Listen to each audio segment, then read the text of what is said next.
మీకు ఒకటి గుర్తు చేయాలి.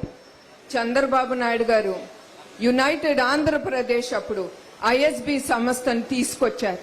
నాకు తెలుసు ఆయన ఎంత కష్టపడ్డారో ఆ సంస్థను తీసుకురావటానికి.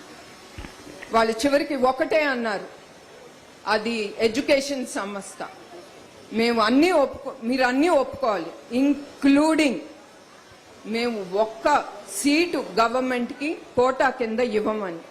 ఆయన ఒక్కటే అన్నారు, నాకు ఏం అక్కర్లేదు మీ దగ్గర నుంచి, మీ సంస్థ వచ్చి హైదరాబాద్లో మీరు ఉండాలి. అట్లానే ఆ సంస్థ నుంచి వేలాది మంది బయటకు వచ్చి విద్యార్థులు లక్షలు కోట్ల రూపాయలు ప్రతి సంవత్సరం వాళ్ళు సంపాదిస్తున్నారు. అట్లా ఆయన విజన్తో స్టేట్ని ముందుకు తీసుకెళ్లాలని అనుకున్నారు. కానీ ఇప్పుడుండే ప్రభుత్వం లాగా కాదు, హింసించటం, భయపెట్టించటం, వచ్చే సంస్థలందరినీ ఎలగొట్టేయటం. ఇక్కడ మీరే చెప్పండి, ఈ 4 ఏళ్లలో ఏమన్నా మనకు ఒక సంస్థ వచ్చిందా? ఇన్వెస్ట్మెంట్ ఇక్కడ పెట్టారా? మీ బిడ్డలకి ఏమన్నా ఉద్యోగాలు దొరికినాయా? మీరు అది ఆలోచించాల్సింది.